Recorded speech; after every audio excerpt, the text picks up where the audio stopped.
Good evening, my sleepy knights. And tonight, we'll wrap ourselves in the warmth of imagination and embark on a mystical journey to the Scottish Highlands. If these tales enchant you, kindly honour the like button with a hearty click and bestow upon yourself the title of Knight by subscribing to our channel.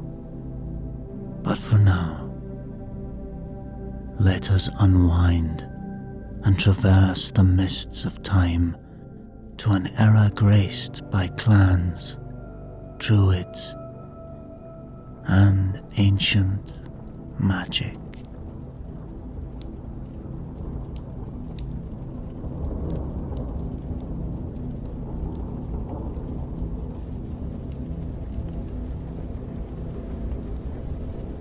The wind whipped through the glen with an unearthly fury, echoing the ancestral rage, fueling the battle raging below. For centuries, the rocky crags of the Highlands had served as the stage for the violent feud between the warring clans of Dunmore and Kilgarry. On this day, the worn stones bore witness yet again as their warriors clashed in a dance as old as the land itself. Steel sang against steel, sounding a cadence for the battle cries and curses that filled the chill autumn air.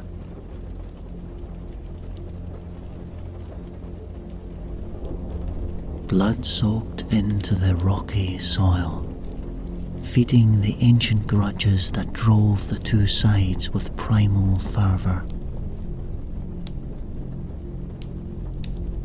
This was not merely war. This was retribution.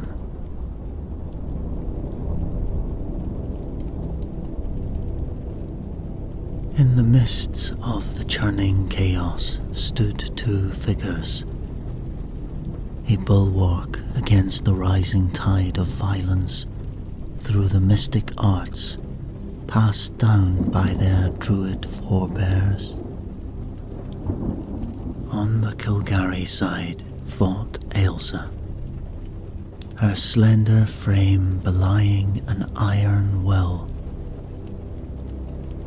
She raised her oaken staff to the brooding skies, calling upon the gale-force winds that came at her command.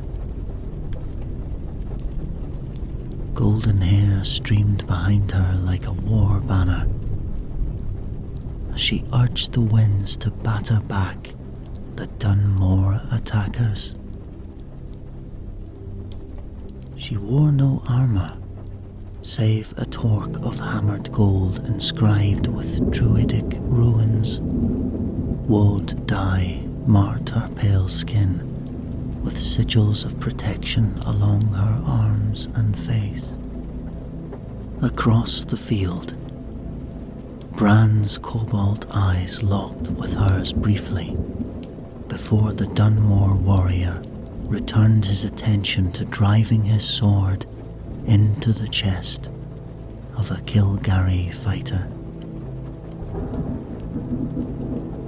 Though skilled in battle, Bran's true power lay in his druid spells, used to bolster his clan's warriors and heal their wounded. The clans might be enemies, but the Druids' code demanded they use their gifts to try and balance the endless bloodshed. As dusk fell across the bloody battleground, an uneasy quiet settled over the Highlands. the warriors of Clan Dunmore had retreated back to their stone fortress, though victory had been snatched from their grasp once again. Across the glen, Clan Kilgarry's fighters nursed their wounds behind their carnivorous castle walls, bolstered by fending off their hated foes. As night crept over the land, strange events began to unfold. Guards stationed at Dunmore's gatehouse cried out in alarm as shadowy figures emerged from the darkness. Battle warriors approached, their soot-stained plaids marking them unmistakably as deceased clansmen, back from the dead. Horns blared across the battlements, summoning warriors still streaked with the grime of war. Disbelieving eyes confirmed the impossible, as scores of their dead kinsmen shambled into view beneath the cold moonlight. The dead uttered not a sound as they drifted towards their former home, showing no signs of aggression. Yet unease gripped hardened warriors who now made their way for the dead to pass. Across the glen, the very same scene was unfolding at Castle Kilgarry. Guards stood dumbfounded as fallen warriors, women and elders emerged from night's shadow to file past them in chilling silence. These were not mere ghosts. The shapes of the dead felt solid and permanent against those still living. Like a recurring nightmare, many familiar slain faces now haunted the halls their clans called home once more. Mournful cries echoed from the families of the dead as mothers, fathers, wives and children came upon loved ones they had buried seasons past, now returned to them. Father?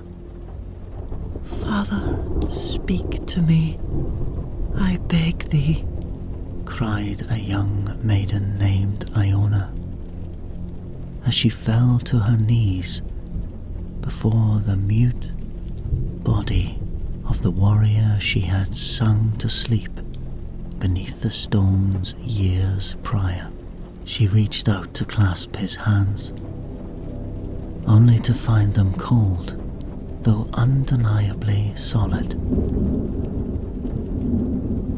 Her father's piercing blue eyes that once lovingly gazed upon his child were now empty and fixed ahead with chilling vacancy. It was as if his spirit had returned to his earthly vessel, yet his essence remained trapped behind a silent veil they could not breach.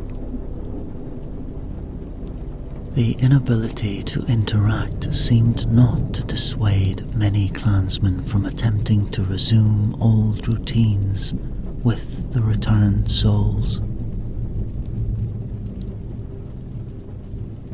Children whimpered and tugged at the plaids of dead siblings, wordlessly urging them to play games long abandoned. The cold touch of the grave remained ever present for those embracing their deceased kin. For a time, all thought of feuding was forgotten amidst the shared surreal torment.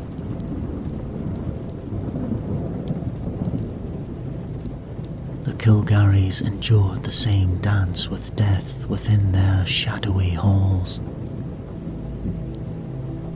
Loved ones whispered the names of the lost over and over,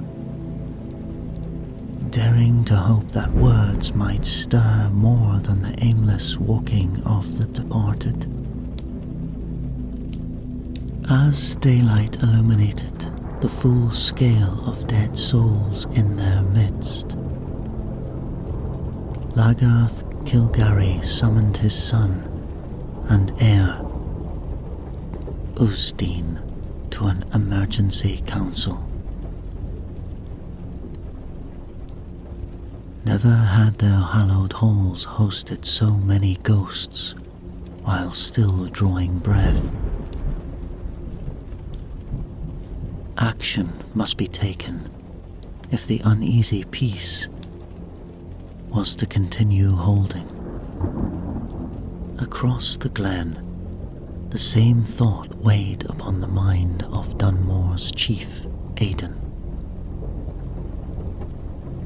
Though tempers still burned hot from the war, curiosity and concern for the restless dead compelled the warring chiefs to broker a temporary meet at the ancient Druid circle on neutral ground. Both sides agreed. No more blood could be shed until the walking dead were returned to rest. The circle's aged megaliths bore the encrusted ruins of nature's magicks, generations older than any clan grudge. 2 Druids accompanied their respective chieftains to the parley. For Ailsa and Bran, such a meeting sparkled with opportunity, held long forbidden. A chance for their kind to unite in common cause.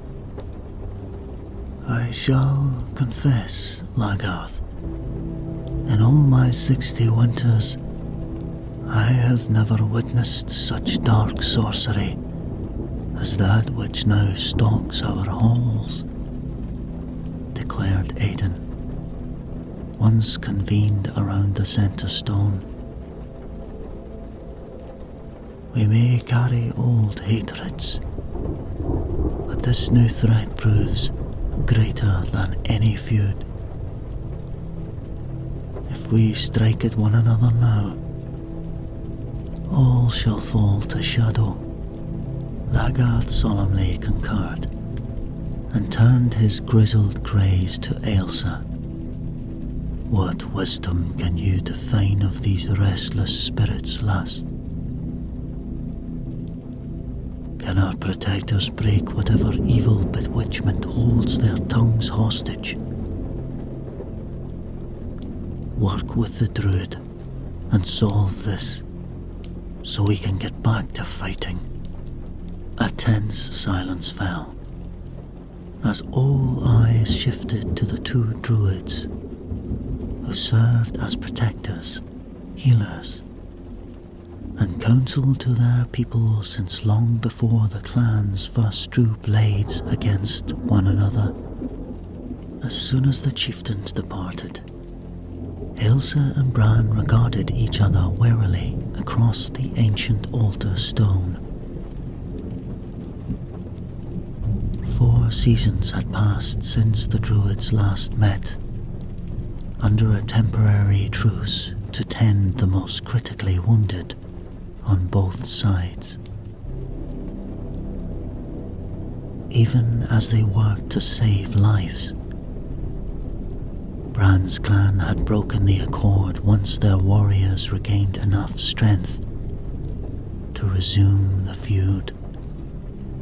Now, faced with this unnatural crisis, the 2 found themselves united in duty once more. This time, all futures depended upon their success.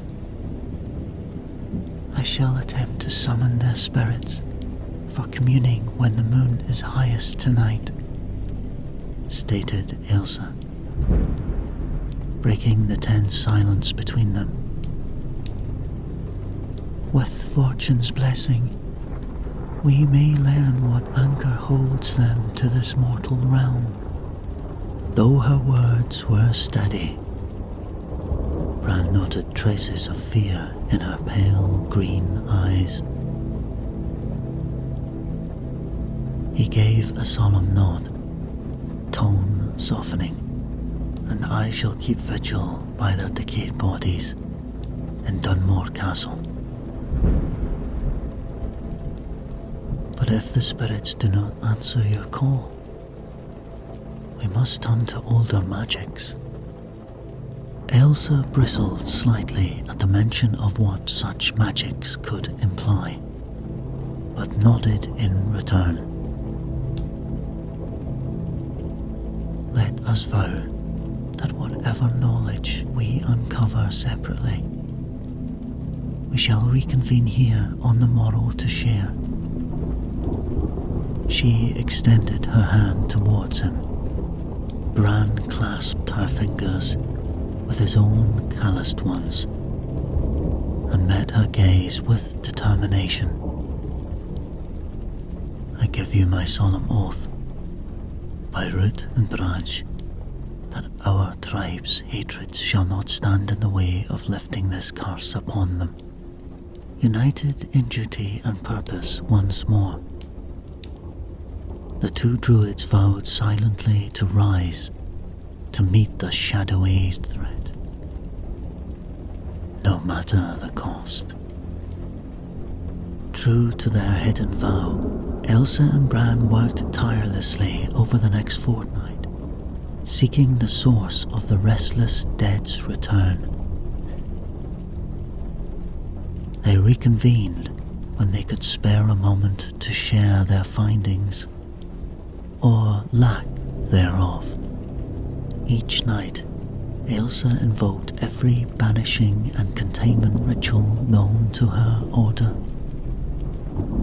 desperate to give voice to the wordless spirits still wandering among the living. Yet try as she might to part the veil, the silence persisted. The dead would not talk. Meanwhile, Bran combed through every crumbling scroll their clan possessed for omens, portents, or tales of similar fairy mischief.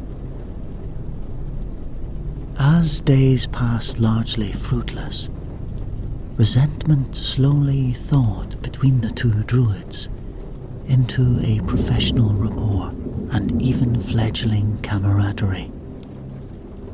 In rare moments together, they found respite from the burden of expectations their clans and chieftains placed squarely upon their shoulders.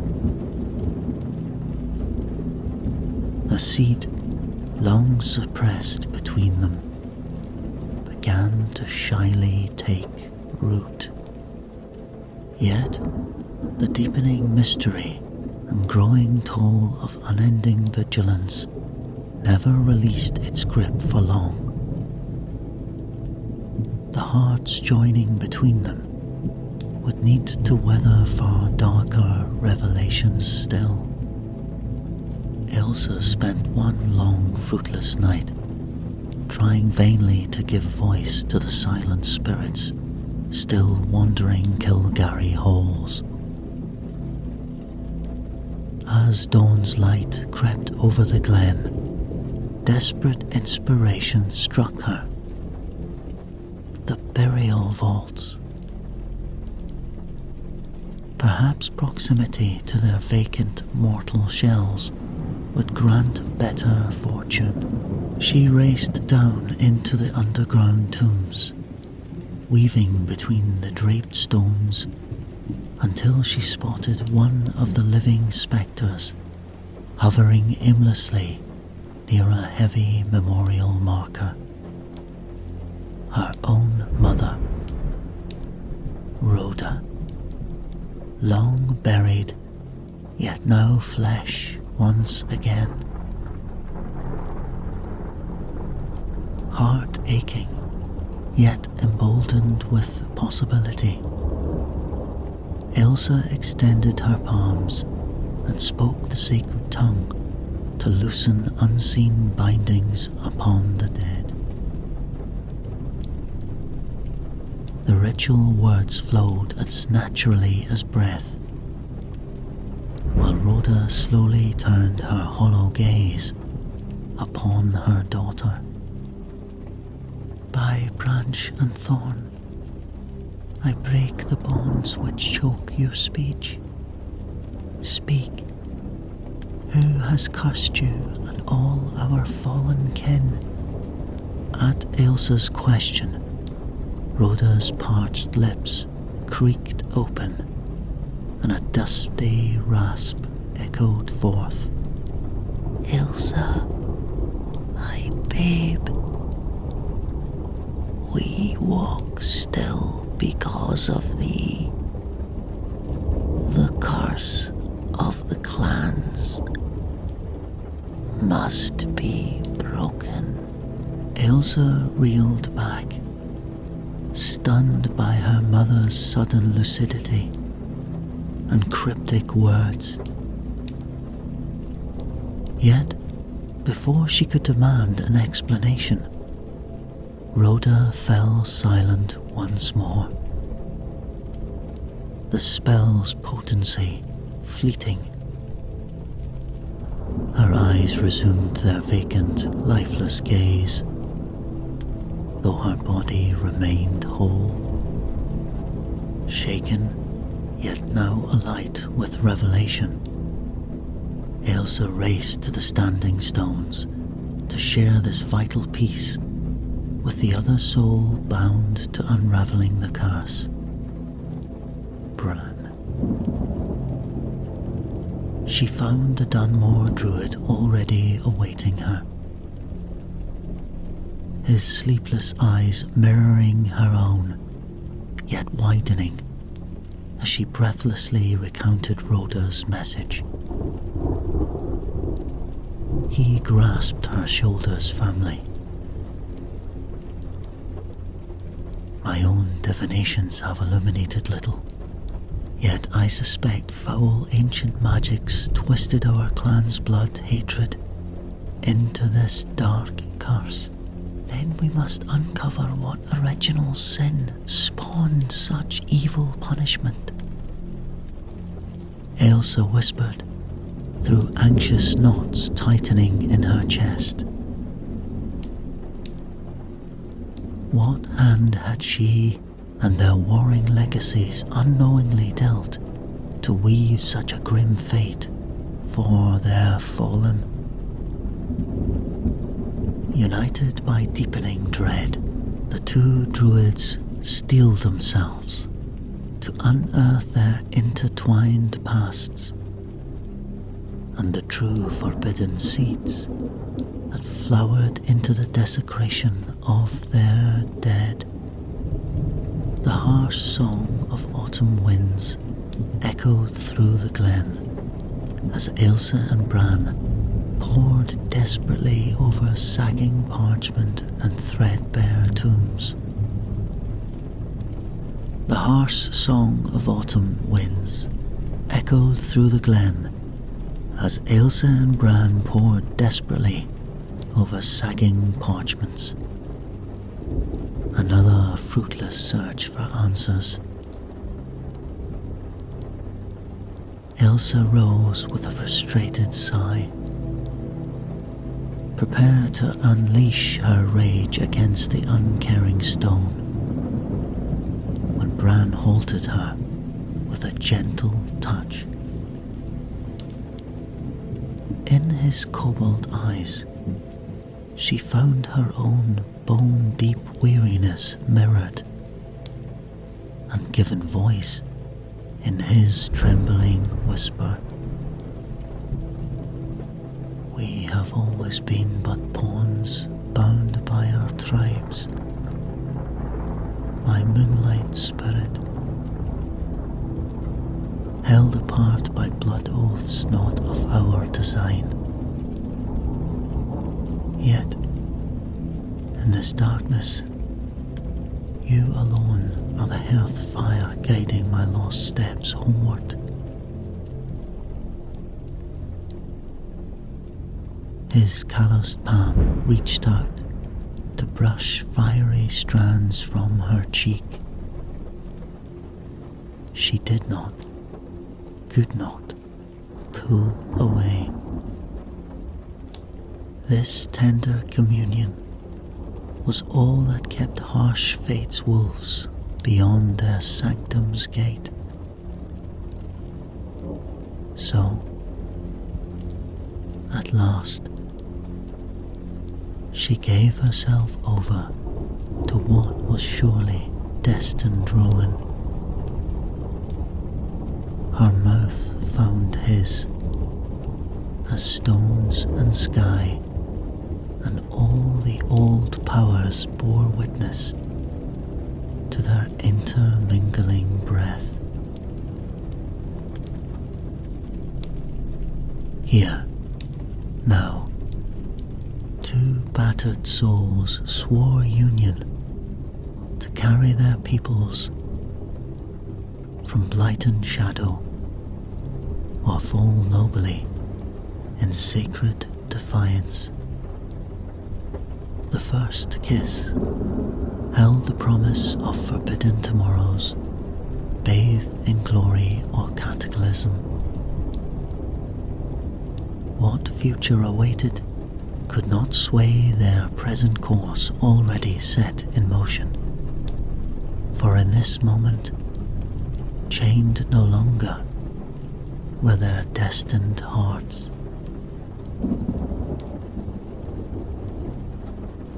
In rare stolen moments, Bran and Ailsa found sanctuary in each other's arms. Their forbidden love, a lone beacon in the darkness. Yet, revelations waiting in the shadows could not be kept at bay indefinitely.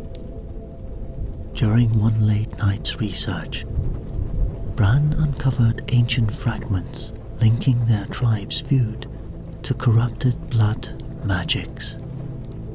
Rituals meant to transcend earthly chaos and bind souls beyond this life. Twisted by mortal grievance into chains trapping spirits between worlds. But with understanding came hope. Bran and Ailsa gazed up at one another, spirits soaring as they grasped the knowledge of what must be done. To break the curse, our tribes must unlearn what centuries of bloodshed have carved into the very land, Ailsa whispered. Bran nodded, taking her hands reverently. The old binding rites were rooted in life, unity, and the eternal cycle. If our peoples vow to end all vengeance, if we consecrate our union as the ancients first intended, new oaths rooted in love shall stark the dark magicks and restore the fallen to their eternal rest. As heir to the ancient arts, the Druids finally glimpsed the path that could cut short this torment. But would their war-torn kin be willing to sacrifice so much pride and hate to reclaim lost souls even death would no longer claim?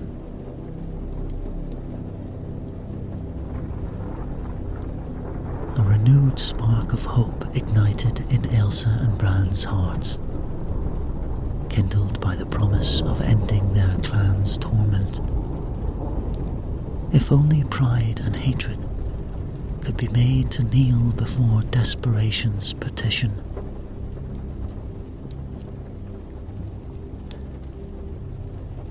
the Druids parted ways to cautiously broach reconciliation's possibility with their wary kin.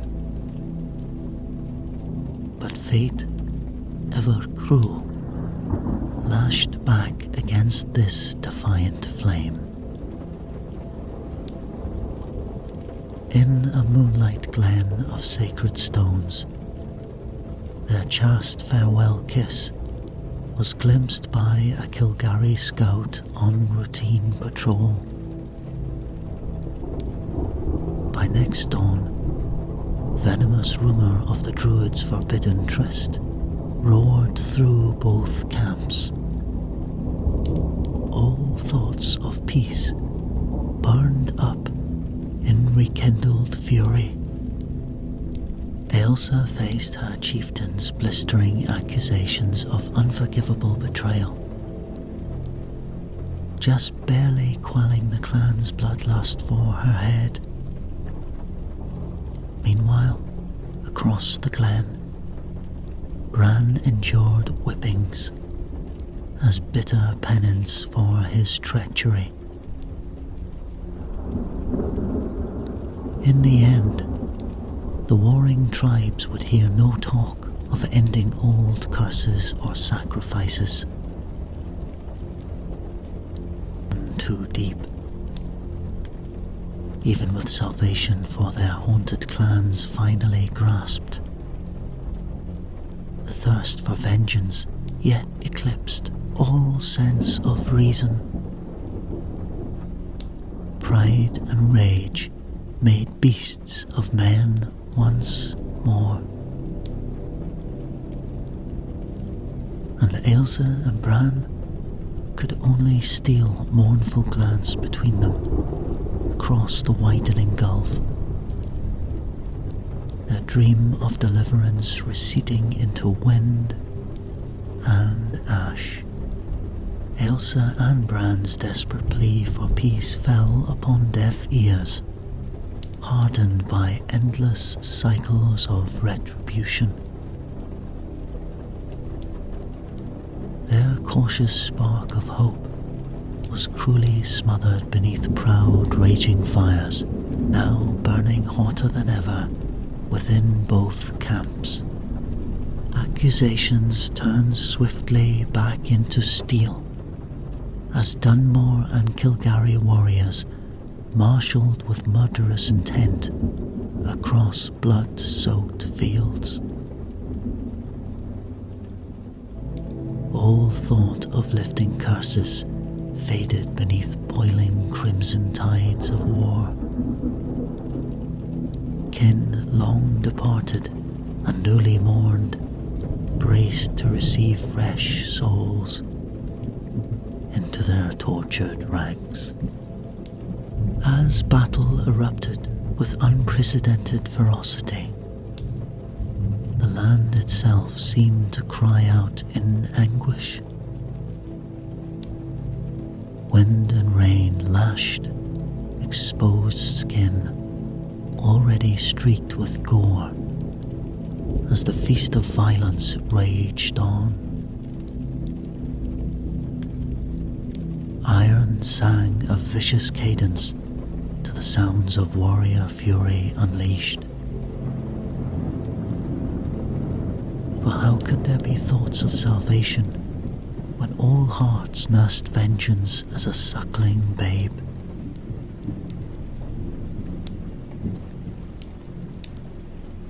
In helpless dismay, Ailsa raised her staff to the sky, begging lightning to shock sense into their maddened brains. Yet, Bran held back his own storm-wielding gift, jaw set with solemn resolve. Even as his clan pressed the advantage his magicks granted them. The time had come at last to break the wretched cycle staining their shared history, whatever salvation's final cost. As battle raged on, Bran observed his clansmen cutting a ruthless path towards decisive victory. The power behind his wind and lightning spells fueled Dunmore's merciless advance. Just for a heartbeat, triumph blazed within reach to finally crush their hated foes.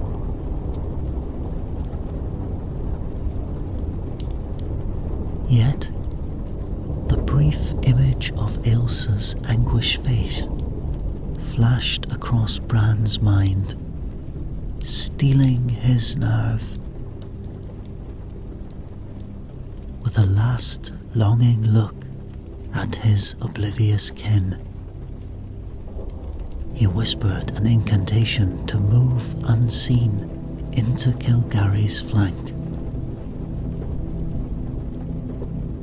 If he could not sway hearts, perhaps one last betrayal could break the wheel crushing them all.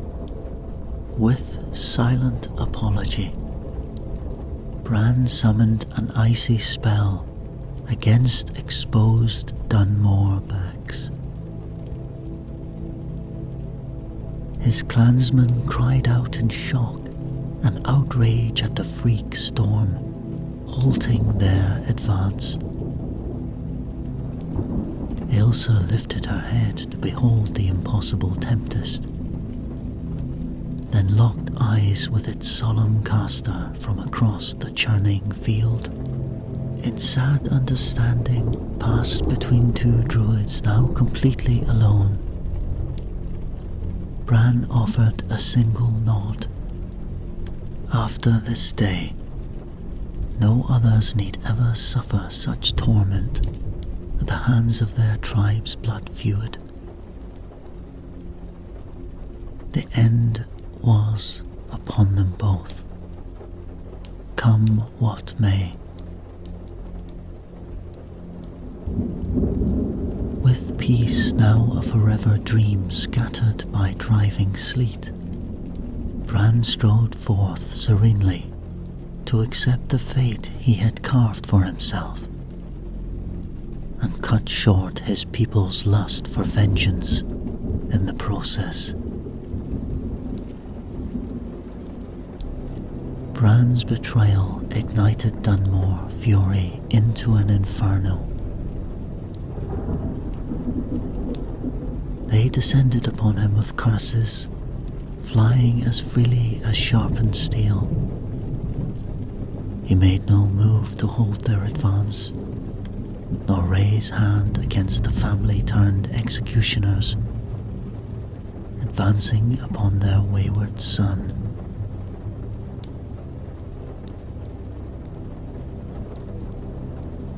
The end came swiftly upon blood-slick stones, even as his clansmen's blades pierced his yielding flesh, and their ultimate act of vengeance fulfilled. Bran's thoughts drifted towards Ailsa one last time. Whatever lay beyond the veil for them both, may this final sacrifice at least purchase some measure of peace for her war-torn spirit. May she take comfort in the completion of their forbidden love's cruel destiny, written in the stars and ancient oaths. Ailsa watched in mute horror as Bran's broken body slid limply off harsh, unforgiving steel into the scarlet mud. A wrenching scream tore from her throat as winter storm secured the Dunmore's maddening threat from their battlefield.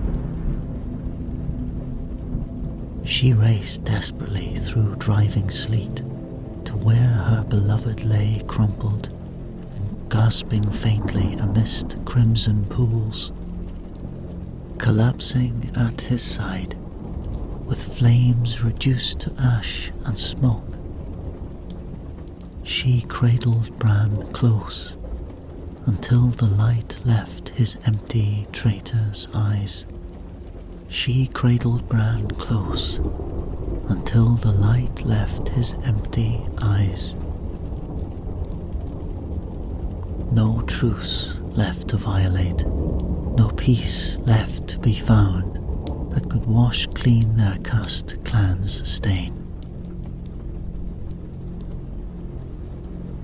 Bran's broken body lay limp upon blood-slickened stones.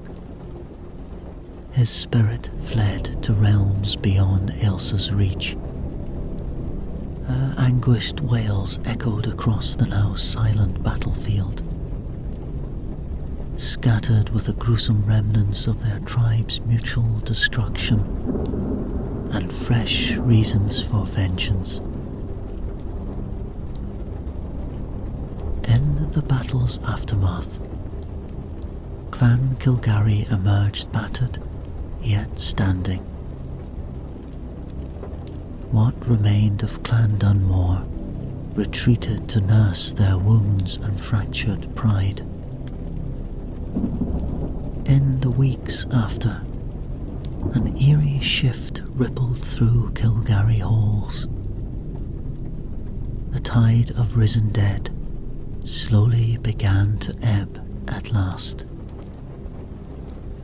Newly departed souls no longer tread back beyond the veil to haunt the living. Some whispered Bran's sacrifice had begun to weaken the blood curse's fury.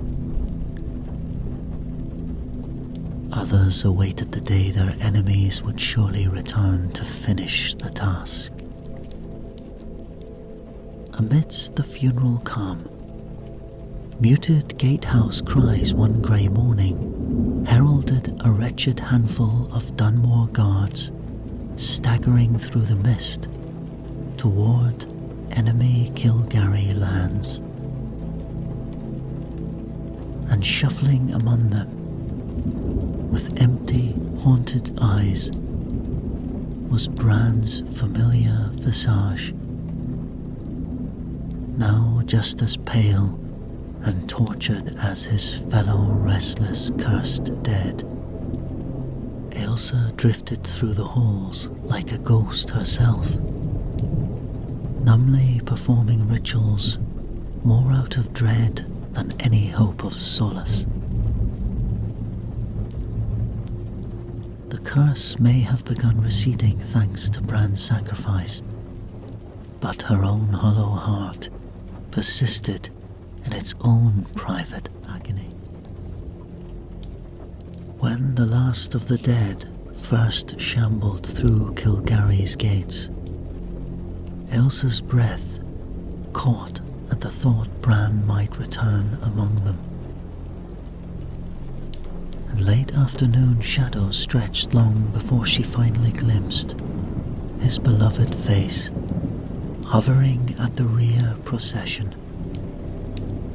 She froze, the torch in her hand clattering to the floor.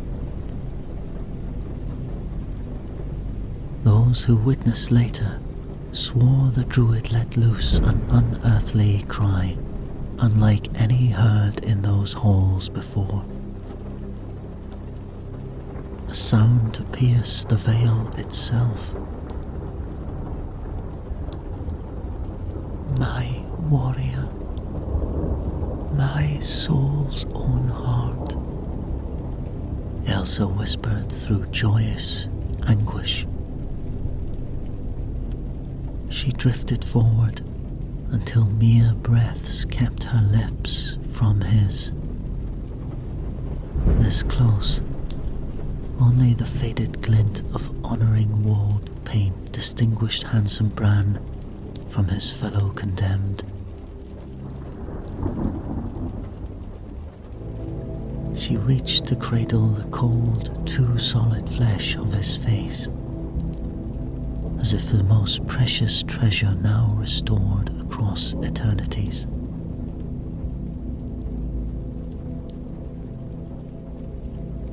In reply, those empty grey eyes, once holding entire cosmos glimpsed in secret just for her, could summon not a flicker. No final words passed Bran's sealed mouth to heal relentless demons howling still within Elsa's fraying mind. Elsa awoke the next dawn, with Bran's image still seared into her heart, mind and soul. Though her remaining clansmen began allowing themselves cautious breaths of relief, the Druid knew no true salvation could exist with her beloved still trapped in endless unrest.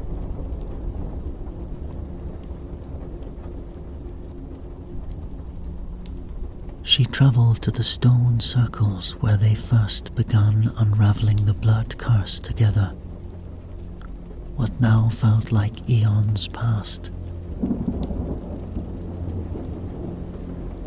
If Bran's spirit could not find its way to the gods' halls, then she must breach the veil herself to ferry him across.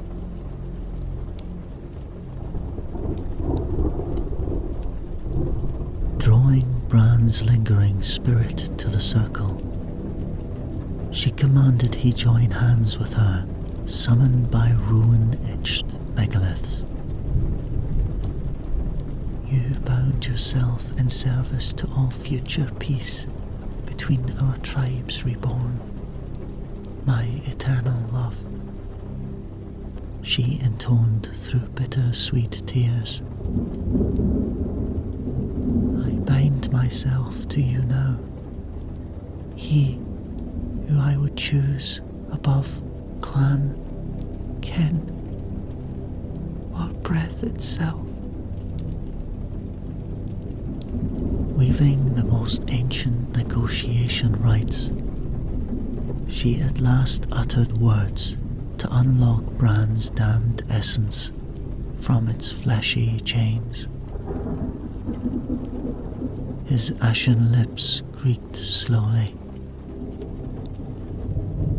The assembled host wept and shouted praise as Bran's beloved rumbling voice echoed once more.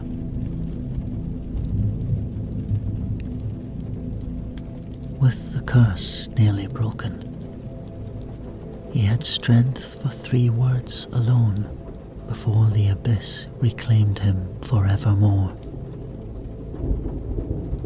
Yet 3 words proved enough to seal fervent agreement between 2 hearts fate never permitted to freely join in life.